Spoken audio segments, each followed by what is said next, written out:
Good morning, everyone. The Special Governance, Accountability, and Economic Development Committee will come to order.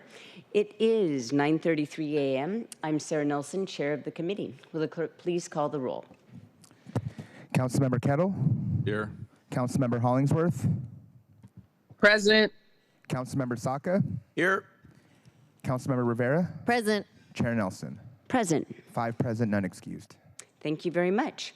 So we've only got one item on our agenda, which is a briefing, discussion, and possible vote on Council Bill 120862, which would extend the hiring incentives program and increase the amount of the bonus provided for lateral hires.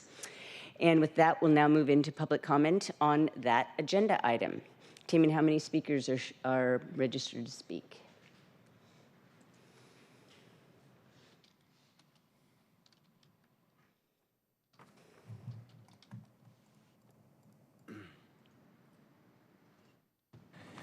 Council President, we have 2 in-person public commenters and 10 virtual. Okay. As usual, we will start with the in-person commenters. Let's get through all of them, of course, and everyone will have 2 minutes. Go ahead and you can read the instructions, please. I'll call on the speakers in the order they signed up to speak, starting with the in-person commenters. Speakers will have 2 minutes. When you hear the chime, you will have 10 seconds left. If you exceed that time, your microphone may be cut off so that we can move on to the next speaker. If you're offering remote comment, please make sure to press *6 to unmute yourself. And as Council President Nelson mentioned, we'll be starting with our 2 in-person commenters. Alex Zimmerman, you're up next.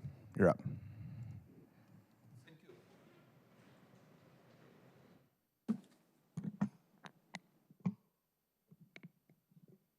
Hi, my name Alex. Is working? Yeah. You Yep. sure? Go ahead. Yeah. Go ahead. Working? Yeah, should work. Okay. My name Alex Zimmerman. Guys, I come today speak not about money. What does it mean? For policemen, less money for policemen. Problem what is we have right now is a fundamental problem. Bonuses, no bonuses, don't change nothing. I look you sit in this chamber almost for 1 year right now, and I don't understand how you different what as I see before for 20 years here. You absolutely identical. You cannot change philosophy or principle how make city better. Everything what is you doing, you know what it mean. Change color of your closet, but clown from same circle, exactly same. It is exactly who you are. It's make me totally sick because I remember first meeting when you come to power, you know what it mean? And people here very happy, we have more, what is this, conservative council. You same, you nothing different. It's a problem what is I have. Bonus can be $1 million. Will be same, people come. Money never change principle. Cannot change principle. It's not matter who you are. You understand what it mean? Or what is you doing? It's need change cities. It's you don't doing nothing about this. Are you speak about this bonuses with Q&A in every your district? You know what it mean? No. A mayor have a Q&A speak about this? No. It's people money. You're doing with this money same what as you did before.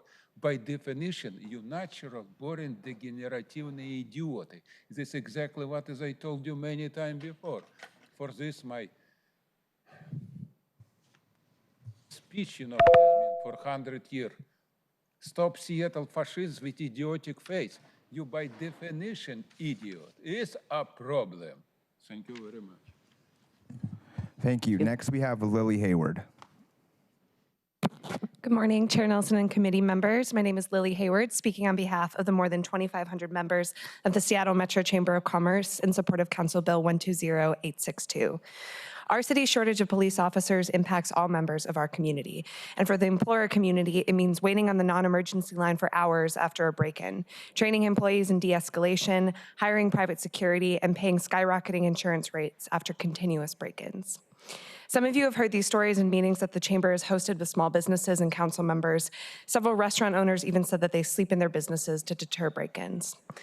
We support an all-of-the-above approach to public safety, and that must include attracting and retaining highly qualified police officers.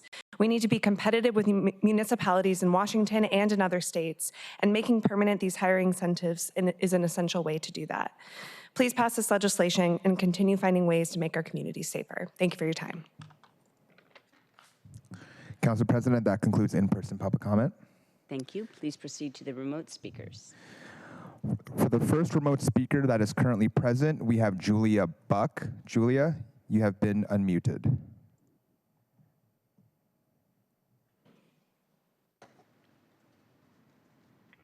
Go ahead, Julia.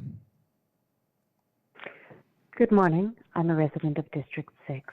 I would like to start by quoting Council President Nelson.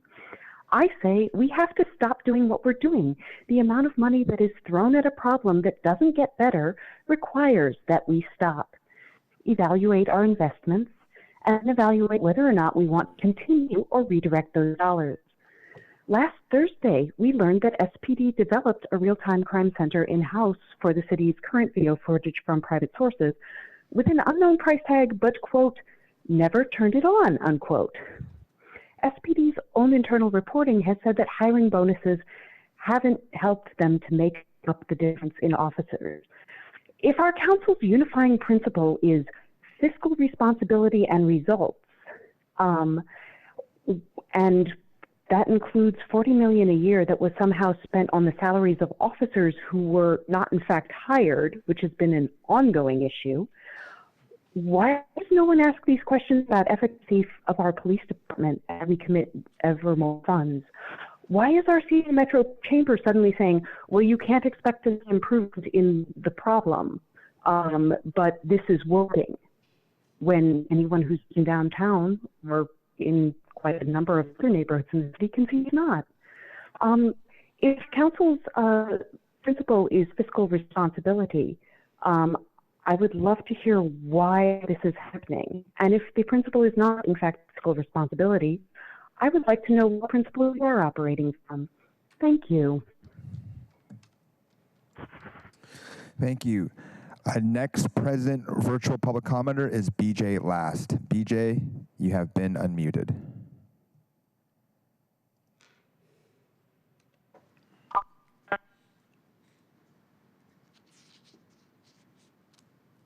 Good morning. My name is BJ Last. I'm a Ballard homeowner. I'm calling on council to reject CD 120862, which would give cops $50K hiring bonuses and cost the city, the estimate is $1.5 million a year.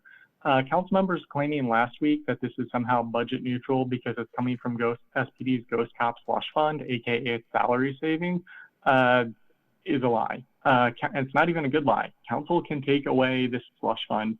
Council can shift budget between departments. It's council's job actually to control the purse and fiscal responsibility, which y'all claimed to have run on.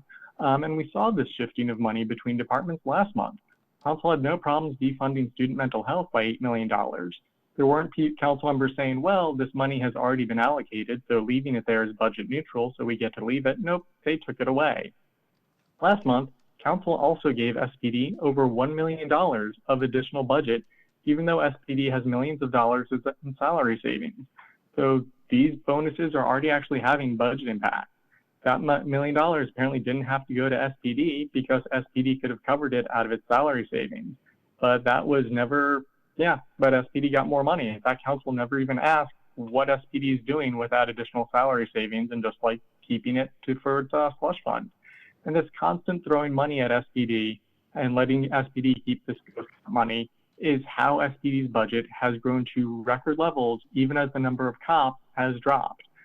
Greg Doss of Central Staff always used to say at the start of budget that SPD's budget was almost entirely wages.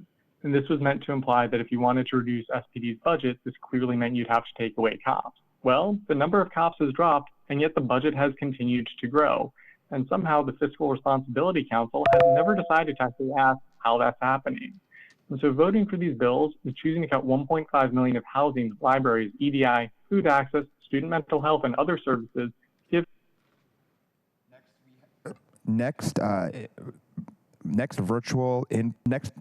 Present virtual public commenter we have is going to be Aiden Carroll, followed by Lilia B. Aiden, go ahead.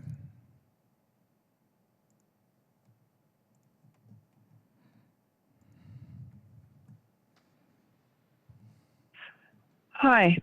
Well, a couple of reminders. The biggest waste of police time is where I am right now, sweeps. There's a lot of alternative options, but if you leave a camp alone for a year or two, they become shacks, and those become slums, and those become neighborhoods, faster as you offer the infrastructure. If you care where this happens, you ought to decide where it happens.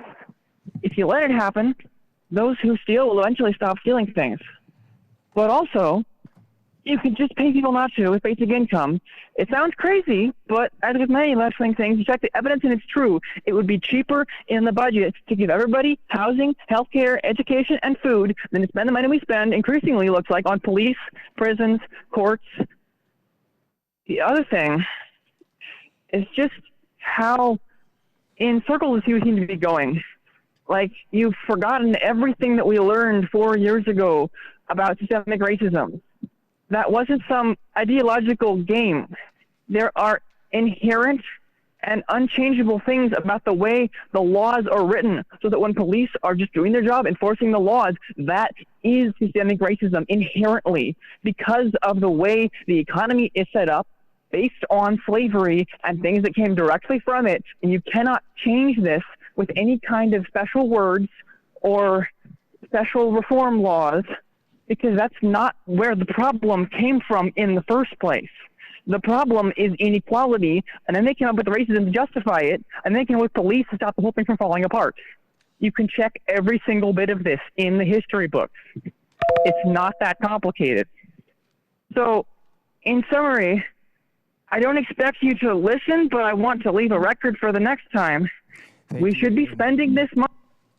Thank you, Ada. Next, present virtual public commenter is Lilia B., followed by Travana Thompson-Wiley. You've been unmuted, Lilia. Hi, my name is Lila B. in District 4. I strongly oppose and ask you to vote no on CB 120862 and not to advance the extended increase in hiring incentives. Lateral transfer hires to SPD is how you streamline hiring cops who are escaping accountability in their home jurisdictions. You do not have mechanisms in place to screen for this and don't seem to be motivated to change that. Kevin Dave, for instance, who killed Janavi Kandula, had 6 investigations in 2 years in Tucson and 2 on-duty collisions and didn't have a valid driver's license when he hit and killed her going 75 miles per hour in a 25. And this program gave him a signing bonus. This is the kind of behavior you encourage and reward with these incentives. Additionally, this money coming out of the so-called salary savings does not change the fact that SPD is absorbing all possible city money. While you defund student mental health by $8 million and attempt to cannibalize both affordable and social housing, and libraries and schools closed due to budget deficits, and you refuse to add services to your draconian exclusion zones, you've given huge sums towards SPD already this year. The $100 million in back pay through the Guild contract earlier this year was even larger than the city had anticipated and set funds aside for. Justifying these hiring incentives to come out of so-called salary savings has no barrier to exceeding that fund, and you'll have to find another program to cut to fund this department, and in doing so encourage hiring cops that are already avoiding accountability before they even start here. Vote no on hiring incentives and vote no on CB 120862. And then additionally, vote no on RTCC and CCTV ordinance. Increased surveillance won't solve crime. It'll increase bias policing. It will open a door to extreme privacy violations, and it's yet another way for SPD to absorb every possible city dollar. Resources and social programs promote public safety, not SPD. I yield the rest of my time. Thank you. Next present virtual commenter is Travana Thompson-Wiley, followed by Katie Gendry.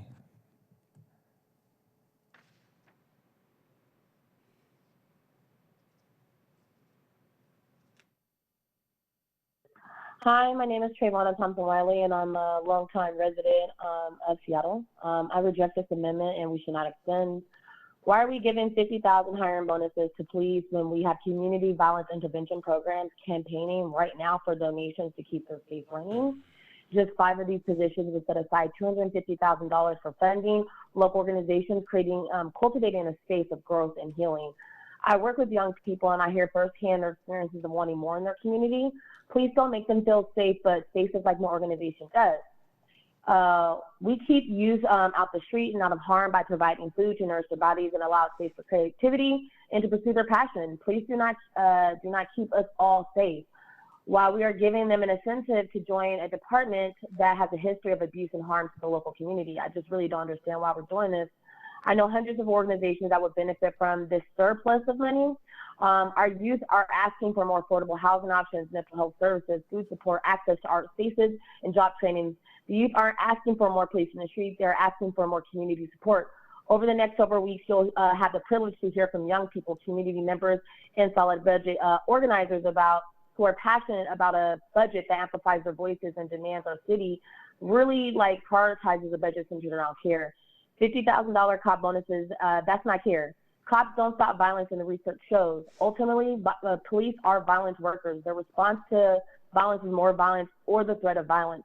If funding police work, why do we keep feeding a system that has proven that it's not doing what it's supposed to do, you know?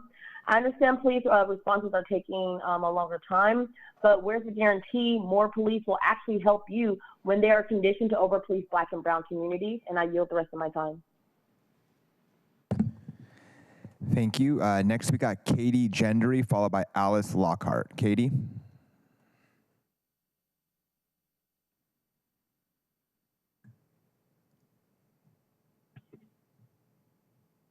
Hi, my name is Katie Gendry, and I'm calling in today to reject Council Bill 12862 and say no to permanent $50,000 hiring bonuses for cops. Where is the funding for affordable housing, student mental health, libraries, public health, and meaningful outreach to our unhoused neighbors? Bring back funding for public health's mobile medical van, for example. $50,000 is the annual salary of many homeless service providers. At a monthly rent of $2,000 per month, a sum of $50,000 could house 25 people for an entire month. Instead of giving this bonus to 12 officers, choose to house 25 people for a year instead. Police do not keep us safe. What keeps us safe is access to healthy food, affordable roofs over our heads, access to physical and mental health care, harm reduction services, outreach to vulnerable neighbors, which is connected to appropriate resources like non-congregate shelter and voluntary substance use treatment options. Please do not pass this bill. Please divest from harm, which is SPD, and invest in care for the people instead.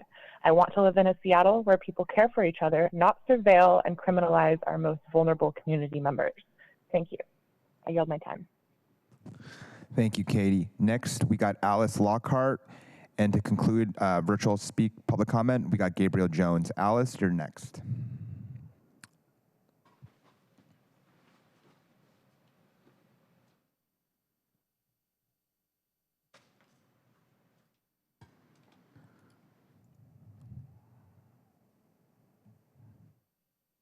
Committee members, after the last public comment period in this committee, Council members Hollingworth, Rivera, Kettle, Baca, and Nelson all made comments explaining that the new hiring bonuses are already paid for. Well, I'm so frustrated by this as someone who gives public comment. As a taxpayer, I just object. You all know that the general fund is going to fall way short in budget season, and that you will be making hard decisions about what to fund. And you know that it is completely in your power to not do these hiring budget bonuses and instead spend this chunk of the general fund that disproportionately funds the Seattle Police Department, spend this on the things you will otherwise cut. That is a decision that you will all be making. And it is a fiscally irresponsible decision to decide on these hiring budgets before you decide what other things that are funded by the general fund you will cut. I'm just ashamed of my city council today. And I am particularly ashamed that my testimony was called an egregious myth by Councilmember Saka. That was erroneous and honestly, basically defamatory. You guys are not, this is not okay. This is fiscally irresponsible, and the sort of, I don't know, the way you think about the taxpayers of this city is not okay. That's all I got. Thank you. The last virtual public commenter this morning is Gabriel Jones. Gabriel, you've been unmuted.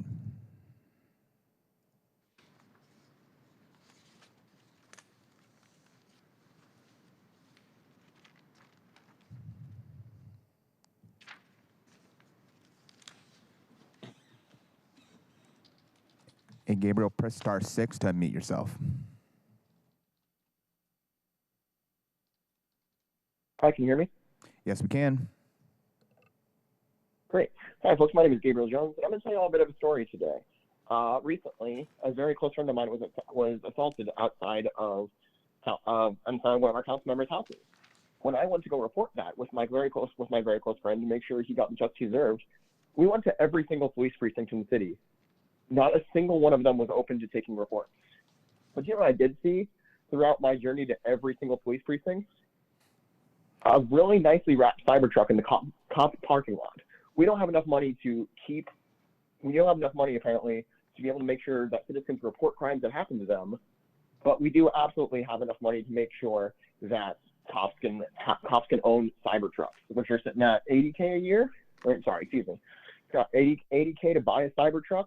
We talk over and over again about good governance to the point where it could become a drinking game, but we don't actually do it. There's so many opportunities for us to actually do something with the money, but instead we just funnel it to cops over and over again who don't make solve solutions and are actively not using the money they have.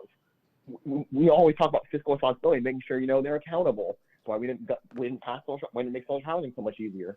But when it's time to hold cops accountable for the money they spend, we'll give them another huge bonus. That way, cops who commit crimes in other districts can just move here and work for us, and we'll pay them for it. Absolutely insane. Does not make any sense. We need to make a change. Vote no.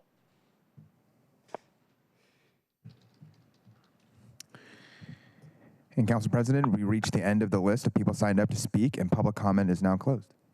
Thank you very much. Public comment period is closed. And will the clerk please read the item 1, the title of item 1, into the record? Agenda item 1, Council Bill 120862, an ordinance related to recruitment and retention of police officers in the Seattle Police Department, making permanent a hiring incentives program in the Seattle Police Department, and amending Ordinance 126654, briefing, discussion, and possible vote. Thank you very much. Last time we had a presentation from the executive on this, and this is our second discussion, and I'm hoping to vote this out today. Colleagues, I fought hard to reestablish the hiring bonuses or the incentive program that had been in place in previous years, and I fought for this in 2022 as a means to better compete with neighboring jurisdictions who pretty much all have some form of hiring bonuses and incentive program, putting us at a disadvantage for not having one. We're all competing for a limited pool of recruits, and that's why I was so focused on this. And so it should be clear that I'm very invested in extending this program, which is set to expire this December. And that's why we're here today. The data show that hiring bonuses do work as a means to attract more applicants. And that's the top of the funnel leading down to ultimate hires. And so I just want to hold this slide up to remind people that this, although there are dips in the month-to-month numbers, the general trend line from when this program was established is up, and that's what we want to see. So I'm going with that. Reminder that these bonuses are funded by the salary savings from vacant positions in SPD, because we're still losing more officers than we can hire, and we're working on all fronts to reverse that trend. The money that is in the salary savings bucket is primarily used for overtime. Lateral recruits are especially valuable because they've already gone through the academy and can hit our streets faster, plain and simple. So this is why they're so sought after by every other city that wants to staff up their police departments. So we have got to ensure that the bonus we offer is competitive or superior to the bonuses offered by other jurisdictions, because essentially it's a numbers game. Plain and simple, and we want to be in the position of choosing the best candidates for our police force that reflect the values that we have, that we've strived to institutionalize. So it's So that's why this legislation is before us. The hiring bonuses in this legislation is proposed for laterals is proposed to go from $35,000 to $50,000, and the executive explained that rationale last time. I will be the first to admit that money isn't everything when it comes to bringing on more officers. But we have to have all the things, and that's what we're trying to do with so much of the legislation that we've passed this year. People don't make a decision to work for the Seattle Police Department based solely on the hiring incentives. There is evidence from a survey that suggests it did factor into their decision. So, and if anybody wants to revisit that conversation, there was a presentation that was presented on on September 16th, just giving that date out so people can find it. That was a special meeting of this committee. So, I will move this legislation and then allow for more discussion as desired. With that, I move that the committee recommend passage of Council Bill 120862. Is there a second? Second. Thank you very much. It's been moved and seconded to recommend passage of the bill. We have our central staff analyst Tommaso here at the table to describe more what this legislation does, and then we'll address a potential amendment after the fact. But first, I want to open it up for questions or comments. Go ahead, Councilmember Rivera. Thank you. I will be supporting this today because it is a fact that we need more officers in the city. I hear from folks in the district overwhelmingly. The conversations I have with the constituents in the D4 is that we have a lot of crime happening in the D4 and across the city, and police is not able to address the crime that we're seeing. And so these are tools that we're trying to utilize to hire more police officers to address the crime and the situations that we are facing across the city. And so for those reasons, and the ones that you stated, Councilmember Nelson, I agree with all the points that you made, and I will reiterate that this is coming from salary savings. These are one-time bonuses that we're using to attract police officers. This is not ongoing monies, and that we need to be competitive across the region and across the country, because we know that there is a scarcity of officers across the country, and we know that folks in the region are offering better than we are, and so we're trying to compete, as you so aptly put it, with other cities for officers. And so, like I said, for those reasons, I'll be supporting this. Thank you for bringing it forward. Thank you very much. Tommaso, did I hit all the points, the relevant points of this legislation? Yes. Is there anything you'd like to add? Chair, members of the committee, Tommaso Johnson, Council Central Staff. I'll just note a couple other elements in addition to what you mentioned. As you said, the city has had some version of a hiring bonus program for SPD officers. There we go, excuse me. The city has had some version of a hiring bonus program for SPD officers in place since 2019. The current bonus structure is set to sunset at the end of this year and is currently $30,000 bonus for lateral hires and $7,500 for new officers. This legislation would increase the lateral officer bonus from $30,000 to $50,000, retain the $7,500 bonus for new officers, and make the program permanent. There are some other technical changes in the bonus program that the legislation accomplishes. Substantively, the only other thing I would note is the modification to the clawback provision. One of the areas was identified in the executive's evaluation of the current program was to note that other jurisdictions have shorter clawback periods, meaning the amount of time that an officer needs to stay in employment with SPD after receiving the bonus to retain it. Between 1 and 3 years are more common than our 5-year clawback. This legislation would retain our 5-year clawback period, but would prorate it so that the officer could receive a bonus commensurate to the number of years up to 5 that they stay with SPD if they were to leave after receiving the bonus. And that is it for this bill. I will note, just to reiterate, The fiscal impact is $1.5 million projected. As you noted, that's coming from SPD salary savings this year and into the future. As far as I know, SPD is predicted to continue to have salary savings into the near term, so this $1.5 million fiscal would not represent a net increase into the SPD overall budget. Thank you.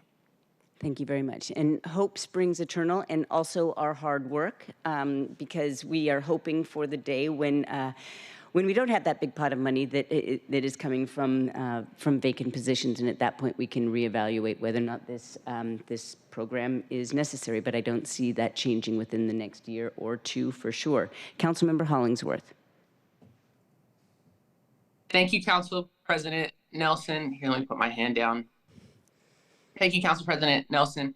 I think definitely want to address and make sure that our council, and it's probably going to be our council particularly doing a better job of communicating to the general public about, and I'll take this on myself, communicating regarding the investments we're making on the holistic approach of public safety, in addition to our police hiring, but the food investments, the after-school programs, the gun violence prevention programs, and making sure that in the budget process that we are doing our due diligence, because I think we all believe in this holistic approach of public safety, and that includes our police, fire, EMT, and our social workers, and the and piece that I think is incredibly important. But that, we as a city continue to make those investments, and we just, do a better job of articulating those, showing where those services are, showing those investments and how they are, especially with our care team and our Health One with our fire department. That's incredibly, incredibly important. And I think people have this notion of, police officers, we need more out there fighting crime. We need more detectives, people behind the scenes that are a lot of the detective work from different units, from the gun violence prevention to the detective solving, just behind the scenes that I don't think a lot of people see, that we as a council might hear different stories about a lot of the crimes being solved behind the scenes that I don't think the general public sees in the front. So I just wanted to express that comment, because I know that we've heard a lot of people for public comment that had valid statements regarding our police department, regarding the concern about the investment piece, and them, wanting to make sure that, in their neighborhood, that they have the community resources that they need to feel safe, which is incredibly important. So I want this to be an and conversation. I think that's incredibly important. And I know when I talk to my colleagues, it's an and we can continue to push that forward. So thank you. Thank you very much, and thank you for bringing up again the detectives issue, because in 2022, 100 officers that had been in the specialized investigations units were moved to patrol because our 911 response times were getting so long. And so without that investigation capacity, it's very difficult to track how the guns and the fentanyl is hitting our streets and mount cases against the perpetrators at the top. So I do want to recognize that is a problem we're hoping to solve. And laterals, I would imagine, but do not know for sure, lateral hires would be able to perhaps fulfill those investigation functions more quickly than recruits. Councilor Kettle, co-sponsor of this bill.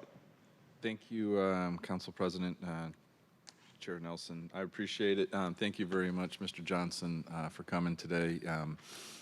Obviously, this is our second hearing, and I appreciate you noting, and you as well, Council President, regarding a lot of the public commenters regarding the source of the funding of this.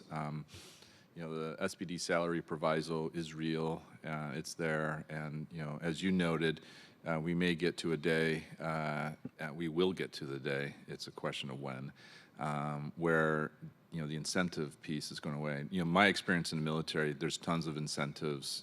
These things ebb and flow, and they can be very effective both on recruitment and retention. And we can't really think of one thing as just retention or one just recruitment. We really have to think of them in combination, because in today's world, retention programs really are recruitment programs, and vice versa. So that's one key. So thank you for highlighting that. Also, in the bill, it talks about regarding coming back. We will definitely be, as a council and as a committee, either governance and or public safety committee, having SPD from accountability and oversight perspective. We will be following this. This goes to the good governance, following on the budget piece, and we will have these numbers, and we will be looking to see if they are achieving their goals. This kind of attention to it, was behind our recruitment bill. And these are the things that we need to continue in terms of our responsibilities and oversight and accountability. One thing, and this comes back to my military experience with bonuses and the like, which I should note the intelligence folks never got. It was always the aviators and others that got these bonuses, to which I was somewhat jealous. One of the things is, like in the note, in the summary fiscal note, it talks to the point that the incentive shall not exceed $50,000 per hire. One of the things oftentimes in terms of bonuses is what you bring to the table, and that would go up to $50,000. So is there a little bit of a scale in terms of what this recruit brings, maybe education, additional education, certifications, training, specialized training? My brother was a former sheriff's deputy. He got a lot of specialized training, which made him valuable. Is there anything like that in terms of like a graduated scale up to 50,000? Yeah, thank you for the question, Councilmember Kettle. The legislation doesn't address that. It is my understanding, as you said, though, that under both the current $30,000 system as well as the proposed $50,000 pay scale, it is a maximum amount, and the chief reserves discretion to determine the actual number. I believe it is, as you said, based on the qualifications of the potential lateral hire applicant. There's not more information about that at this time in the legislation, but that's my understanding of how the executive plans to implement this. That was my understanding too. So, and that could be a question as we follow this program as well, just to ensure. And that kind of goes to the point that, for some of the callers, some of the public commenters, it's not automatically that a lateral transfer is $50K. It could be based on what that person brings to the force. Lastly, and as you can imagine, when I talk to a lot of folks, I hear from a lot of folks, I think the laterals are, Seattle PD is becoming way more attractive to laterals for two different reasons. One, what may be happening in their own jurisdictions. I won't mention what jurisdictions may be having some challenges, which may increase the desire for those officers to look at Seattle. But our focus is on what we can control, and that is what we do. And I appreciate the Council President's note of this chart that shows the increase, particularly from the time of Council President's initial incentive bill. But I also highlight the steep curve after March of this year. Because I heard from many folks regarding, the new council, new committee, public safety committee, new governance and accountability. They're on standby because we all ran on public safety. We all had ideas. We were going to push on these, but they're on standby. But with the stand up to the committees, the questions, the comments made, both in this committee and the public safety committee, opening, closing, all the above comments from my colleagues on the dais, that showed intent. And then like with the vacant building abatement bill, and then ALPR, street racing, and more, score jail. And as you know, we had the news from Friday regarding King County Jail. Separately, obviously more recently, SODA and SOAP, and we also have in the Public Safety Committee, Real-Time Crime Center, CCTV. So this is really showing these potential lat transfers to our jurisdiction, that we're serious about, taking on our public safety challenges that we've inherited and that we're acting on them. And I think that is the key thing for us to attract officers, particularly lateral transfers, is show that we're taking action as it relates to our public safety posture and our goal of creating a safe place in our city. So thank you, Mr. Johnson, for the summary, and my colleagues for setting up, I believe, conditions for success. Now we just have to act on it. Thank you very much. Councilmember Saka. Thank you, Madam Chair. And I will proudly be voting for this legislation today. Colleagues, as you know, maintaining public safety is a key and core charter responsibility that we all have for our city. And in just 9 months, our city council has taken strident action, policy strides towards addressing the public safety challenges in our city. And our colleague, Councilmember Kettle, ticked off a couple of them. Scratches the surface, what we're doing from a public safety standpoint. But colleagues, underpinning all of these policies is a fundamental recognition that we need officers on the beat and able to effectively respond to calls to create a safer Seattle for all as part of our blended approach, comprehensive approach to public safety. Yes, we need officers on the beat to respond. And to Councilmember Hollingsworth, great point earlier, we also need to focus on other things like prevention, where officers are going to play less or no role. And prevention is great for preventing things, obviously, crime and situations for tomorrow. But what about today? Yes, we need officers to address, and we need good interventions and response capability. So today we have a crucial officer shortage that has made the enforcement of basic public safety a significant challenge. All of our constituents. As Councilmember Rivera noted, we're feeling it hard in District 1. I know all of you, even from a citywide perspective, Madam Council President. I know you're hearing it from various constituents. So it is crucial that the public understand, however, that the financial incentives in this bill are not net new dollars, but instead an expected reallocation of police department salary savings.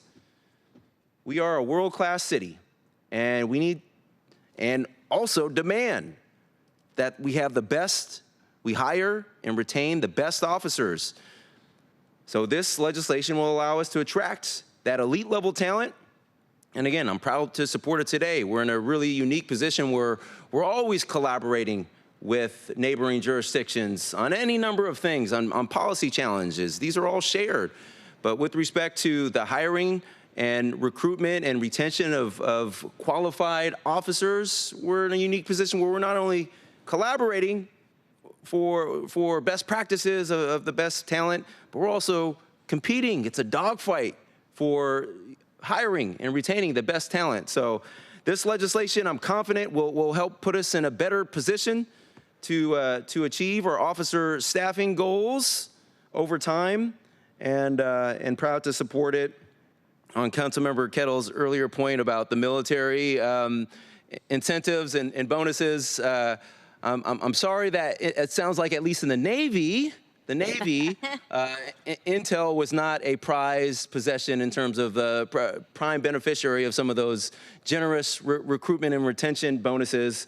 Good news is the Air Force was, intelligence as a discipline and a function in the Air Force was on the list.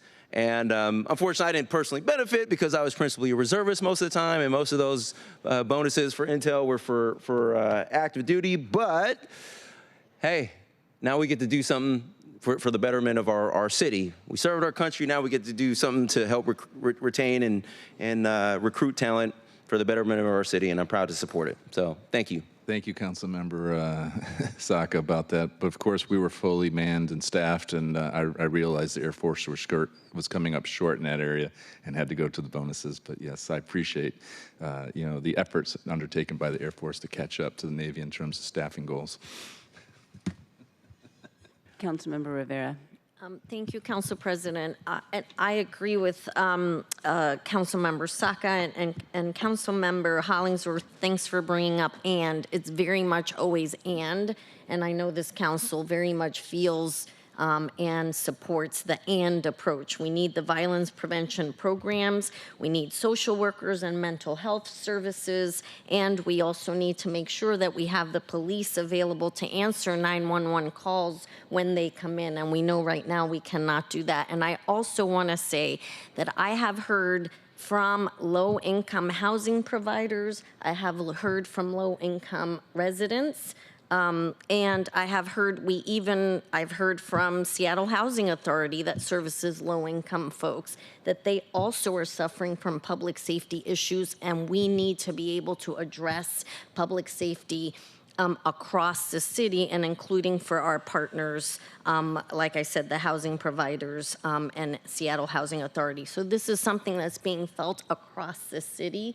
and that all residents need. They need public safety. They need to know that when something happens and they call 911, that we can have an officer at the ready to be able to address that emergency right away and not have to wait, or what I hear mostly, they don't come at all. And so this is what we're mitigating for, and I just want to make it very clear that we have heard from the low-income community as well. So this is something that all residents across the city are suffering from, a lack of being able to have an officer come when there's an emergency. It is something that, like I said, all residents are concerned about and are asking for us to do something about.